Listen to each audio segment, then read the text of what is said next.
Earlier, we had only one, probably in top 100 or top 200 in the world, only one, that was Anand.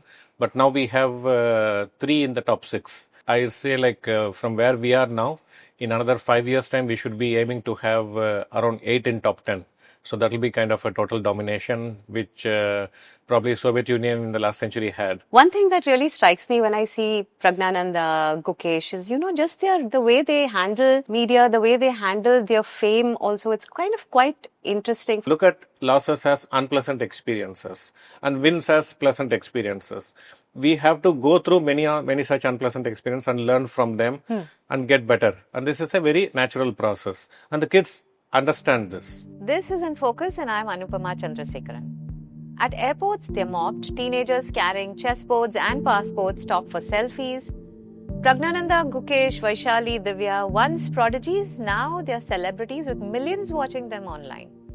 But behind the bright lights sits a darker truth. The game is lonely, the road is long, the work could be endless. Parents wonder if their child can last. Children wonder if they even want to. Coach R.B. Ramesh knows this road. He's walked it as a player, then as India's coach, then as a guide to the very kids now shaking up the chess world. So what does it take to turn a child's fascination into a career without breaking them on the way?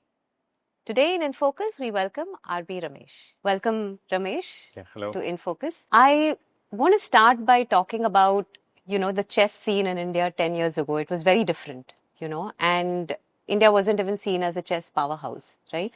But today, you're seeing teenagers take on the world's best.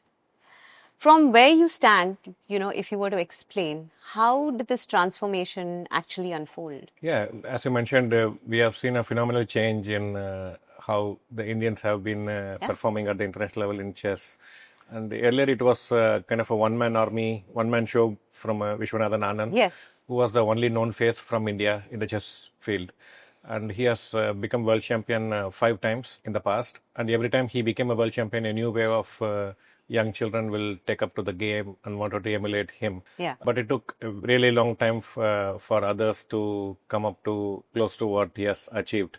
Now we have a plethora of young players like Gukesh, who has become the world's youngest grandmaster. He started playing at the age of 8, and in 10 years he could become a world champion. And this is phenomenal progress in a very short period of time. And we've seen Divya recently also at the age of Yes. 19. I mean, these are Yes. like youngsters, Yes. right? So Divya Deshmukh has been performing extremely well. Even in the ongoing FIDE Grand Swiss, she has defeated a couple of very strong grandmasters and doing quite well. So we have a lot of young players.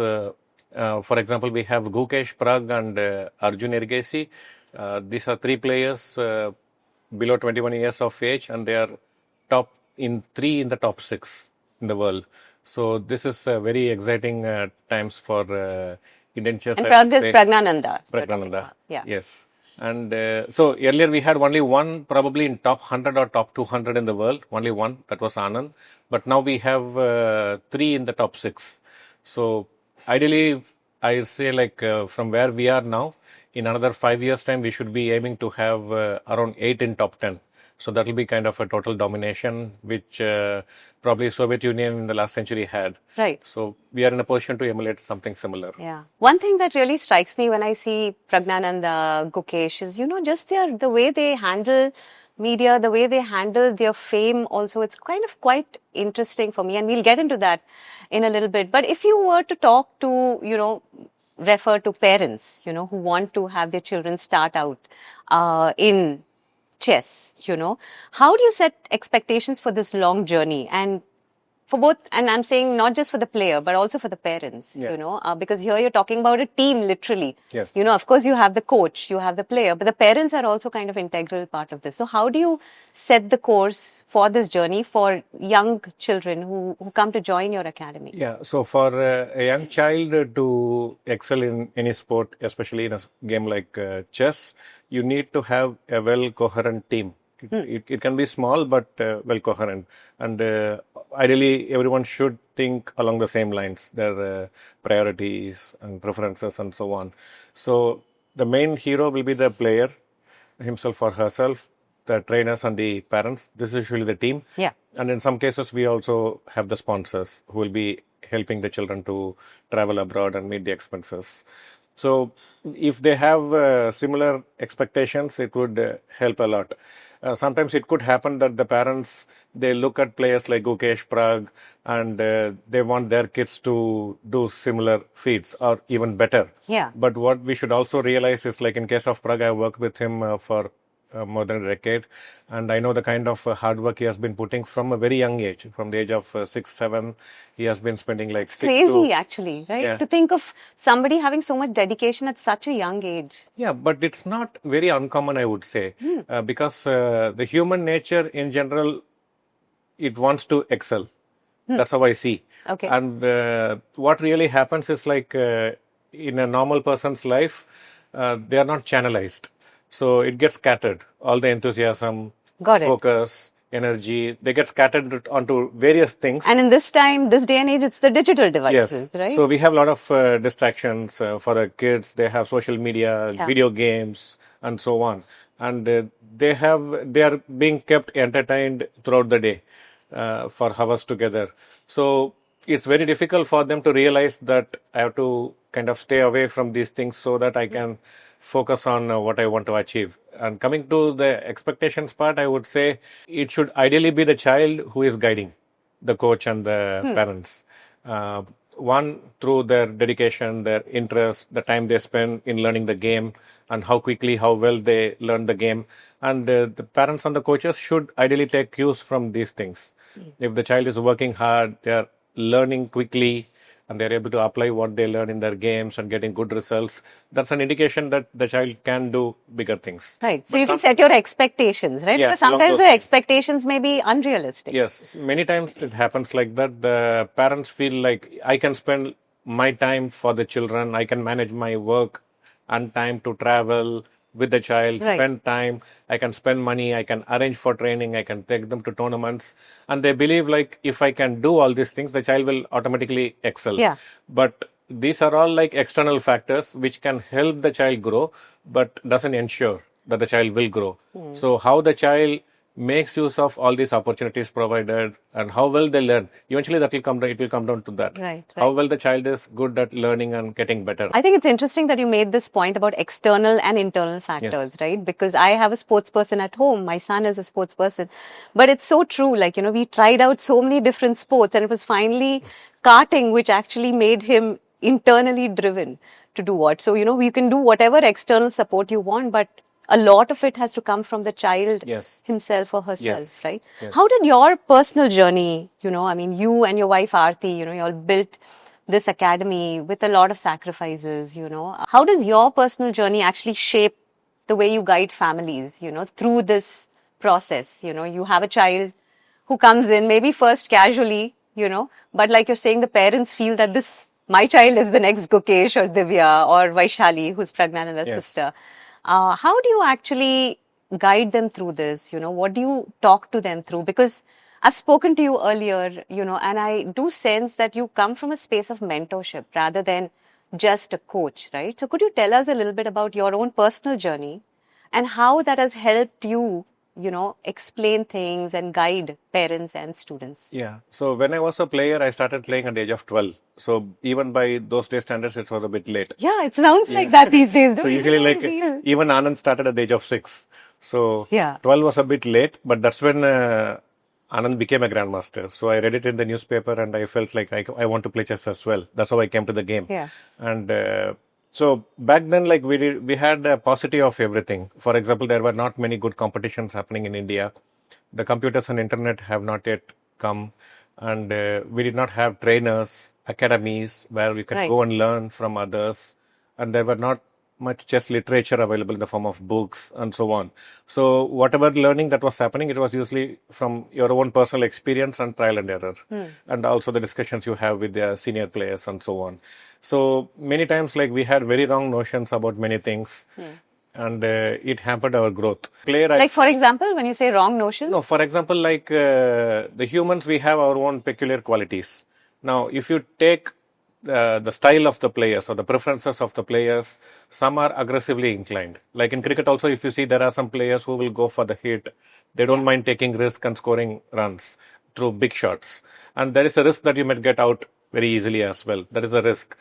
And there are others like, let's say, Raul Dravid, who don't mind staying for long, pacing their scoring rate slowly. They have the patience and so on. So they're not in a rush. So you have two different styles in most of the sports. One is aggressive and the other is like patient. And both have their own virtues. And in team sport, you can have one doing the anchor role, the other taking the risk. So you can have two different players playing two different roles. Yeah, and it'll complement Yes, the they'll whole complement space. each other, Yeah. and also they will stick to their strengths. But in a game like chess, it's not a team event, so you have to do both the roles, and we are not usually made up for it. That's So, interesting. Can you explain this a little more? Like, yeah, so it's like, for example, in my own case, the initial books I was introduced to were all of players who had a very aggressive style, and they had a certain approach to the game. And they're also theoretical players. Theoretical players means they have studied the games of the past masters. and are you talking and about they the try- Russian players here? Yes, Like Russian players. Kasparov. And, Yes, yeah, there are many, Kasparov, Alikin, Capablanca, and so on. So when we study those players' games and we get very much influenced by their style, their thinking method, their approach to the game, and we try to emulate. Right. I think they also had a way of even dealing with your opponents. No, it was very colorful and Yes. dramatic and all Yeah, that. Kasparov and all is very expressive overboard as well. Yeah. And it can be quite intimidating to the opponent. Of course. Yeah. So we are heavily influenced by the books we are introduced to, the kind of people we interact with. Yeah. They have an influence on our style, our thinking process. And we have our own nature, which is also playing a large role. Now, if they complement each other, then we will grow in a certain direction. So when I was young, I was very aggressive and calculative. But it took me to some heights and then I got stuck because I was not so good in the other areas. But I felt it was fine because I thought I was made to play this way. Like my nature is to be aggressive and I have to accept this. And I did not see it as a limitation. But when I spoke with other players, when I got stuck, they said, you have to learn the other side, to be patient. Wow. And that was the first time I learned two important things. One is I can learn things I don't know now. So Right, if because very often we go and we kind of embed in ourselves that this is our nature. Yes, That you don't I cannot really change. I don't have to evolve. Correct. So I just have to stick to my nature. But when I spoke to some senior players like Murugan and so on, so they said I have to learn the other side of the game. And then only I will get a complete picture and my game will progress. So one, I realized that I have to learn things I don't like. I have to learn things that does not come naturally to me, that does not come easily to me. And it will be a bit of a struggle to learn those things. But And you have I to still live have with to that do discomfort. it. Yes, I have to live with that discomfort. And I don't necessarily have to stick to things only I like and I believe I do well. And that was a very big lesson for me. And I put a lot of years of effort into learning some uncomfortable things on the other side. Let's say I was like Sehwag trying to learn Raul Dravid. Okay. And it was not easy, but when That's I could actually do a it. great comparison. Yes. Yeah. So when I could do it, I immediately felt myself stronger and more self-control, self-belief. And all this time I was feeling the need that if I had a mentor who has gone through all this, who have learned the right lessons and who can guide me, my progress could have been much quicker.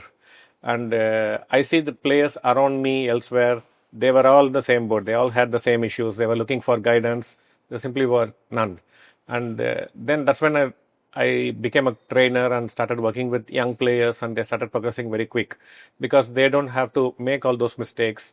And many of the doubts they have, I have already had those doubts and have formed my own views on them. yeah. And when I shared with them, they got kind of comfort and already had some good direction. Yeah. I think a good teacher is always somebody who takes that inner voice and is able to vocalize it, because all of us have these realizations, but we're never able to vocalize Yes. it. This thing of combining Virendra Sehwag's attitude with a Rahul Dravid's attitude, right? To actually be, and then it makes sense Yes. to people, right? Because you have understood it and then you're vocalizing it or verbalizing it. Yeah. So generally, like from the human perception, if we just state facts, it will only reach them intellectually. Yes. And it can be easily forgotten as well.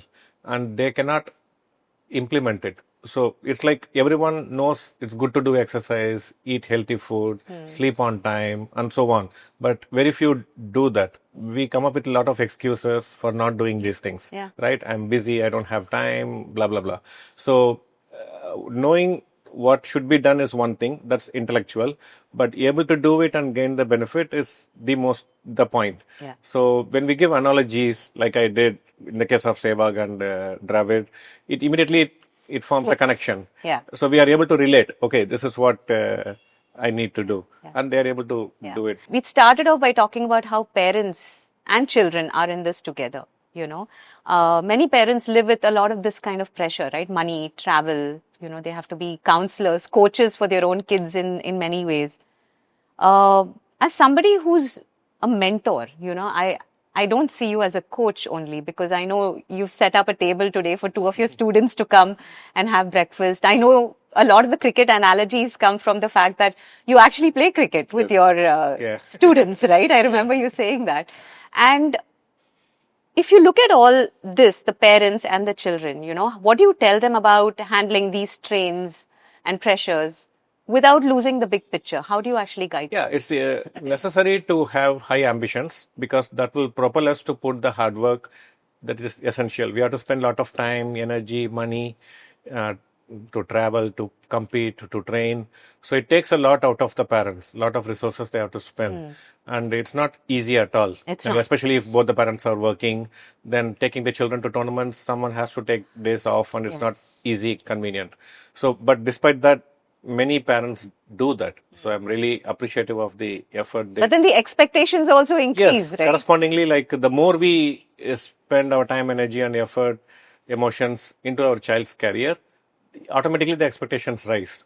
And when the children are not able to meet those expectations, or they come halfway, or they are improving slowly at a slower pace than what the parents are expecting, then this can create some frictions, and the parents may feel disappointed, and they may think the child is not is serious enough, or they are not taking good advantage of the This very often, right? almost on a daily basis. So what do you do? What do We you do in just such situations? I talk to the children and explain them that your parents have your good intentions at heart, and they are really there for you, trying to help you.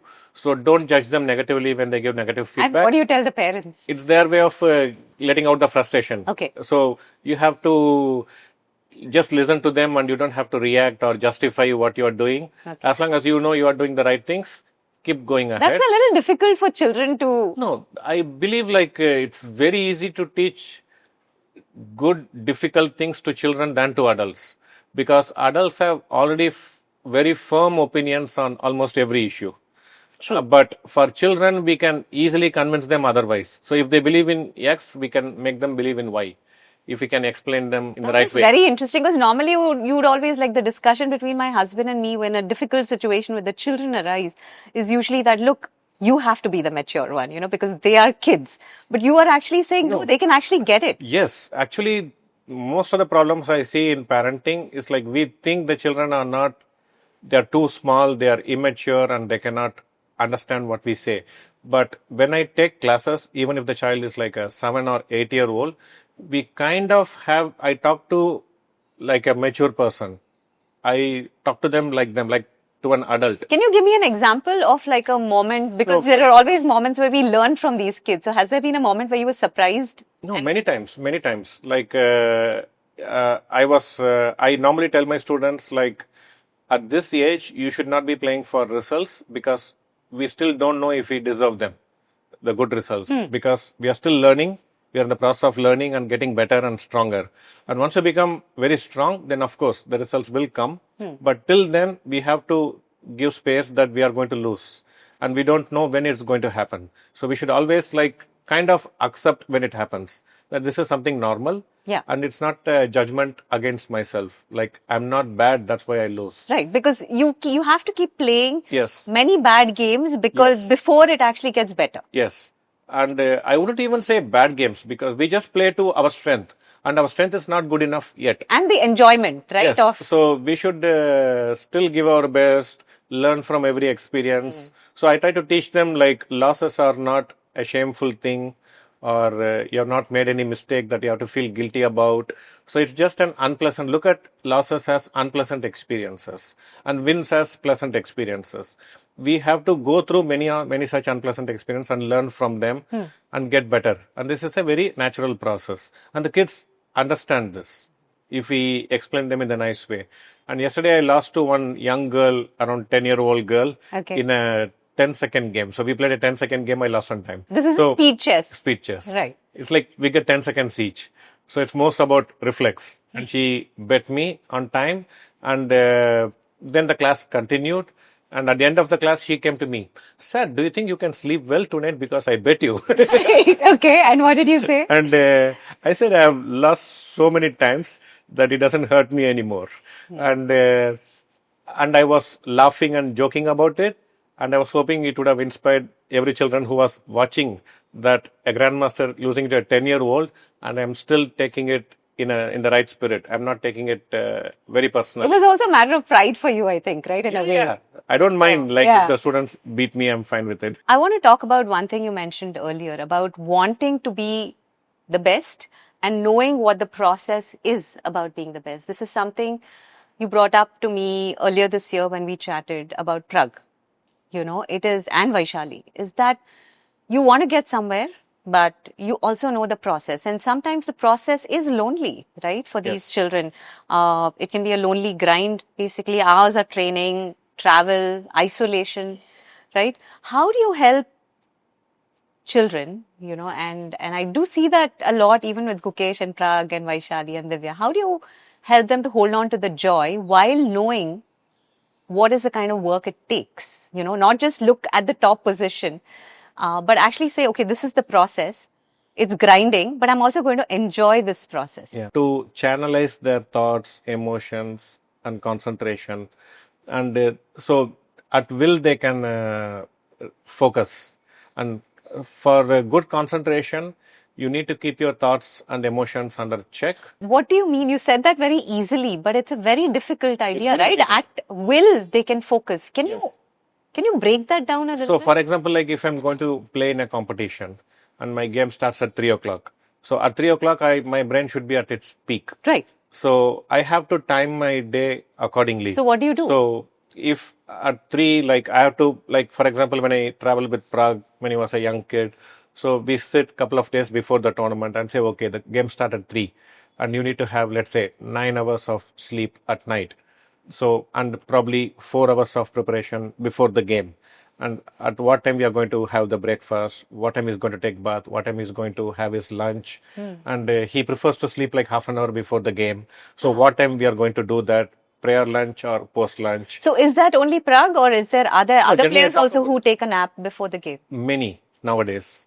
Because when these days everyone prepares 3 to 4 hours before the game, and they play 4, 5, 6 hours during the game. So it's anywhere from 6 to 10 hours of chess in a day, and that's a lot. And if you are going to do it for 10 days at a stretch, it takes a huge toll, and it can affect your sleep. It can affect your concentration. Right, because you're going to be thinking. Yes, so all the time in your head, something about chess is going on, and if you have some bad rounds, it's going to be incredibly tough. And many children, they find very difficult to sleep after a loss. So many children, they just lie in the bed and awake. Yeah, that's so true. It's very important to talk about these things, and it can have a negative impact in the subsequent rounds. So we try to map the whole day. So when he's going to get up, when he's going to sleep, and also typically what everyone does, almost every other coach in the world, 99% of them, and the parents also feel this way, that after every game, we have to analyze the game in detail, in depth, and try to identify where the mistakes were made, why they were made, so that we can rectify and prevent it from happening in the subsequent games. But I have a very opposite view to this. Okay. So I would say it's important to forget the whole thing as soon as possible. So after a game is over, you go to the room briefly and annotate your game with the help of a computer. Spend 5-10 minutes on this. If you can draw some good lesson, okay, here I should have been more focused. Just learn some small lesson and forget it. And because you need some time to recuperate. There are a lot of emotions going on in your head, right, and they have to drain. We have to drain them out.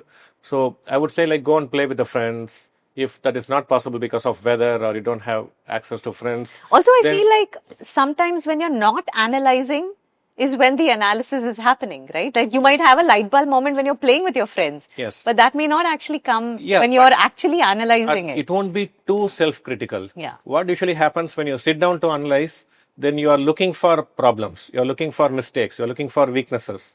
And when you find them, then it becomes very personal and you become aware, like I'm weak in this, I'm not good in this, Yeah. I'm capable of making this type of mistakes. And when we keep reinforcing it on a day-to-day basis, and today I make a mistake, and after 2 days I make a similar mistake, and after 5 days I make a similar mistake, then I see this pattern and I will think like I'm not good at this. And I can't Repeatedly, change. and I cannot change. Yeah. And that becomes like a self-fulfilling prophecy. So it's very important we don't remind ourselves of our shortcomings, especially when you're going for a competition. That's where you have to believe, focus on your strengths. You have to believe you are good, even if you have issues. Everyone has issues. So you have to focus on the positives and believe that you can deal with any difficulty. So I would say, like, after the tournament is over, when you're home and the stress is not there, that is when you have to objectively look at your mistakes and learn lessons and work on them. Yeah, Not I think- in the heat of the moment. I think it's interesting you said objectively because really then that player who played the tournament, even though it's Stop to you, be objective. yeah, but even though it's you, a few days later you're actually a little more sympathetic Yes. to yourself, whereas you want to beat Heat of the yourself moment, down. it could be, Yeah. we could be a bit hard on ourselves. No, thank you so much. This is all, I mean, it's more than chess for me, always, having a conversation with you. Thanks. Because it's not just about learning about the game, because the game is there, ultimately it's about the community, it's about how you enjoy the whole process. Yes. And also how you become a better learner, right? I mean, which is in some ways a lot of the things that you've said is very contrary to the conventional way of competition in India as you see it, right? It's very like, okay, let's work towards looking at everything in the same lens, victory and defeat. And I hope some of our learners will be able to do that. Some of our listeners will be able to do that. So thank you very much for your time. Thanks for this opportunity.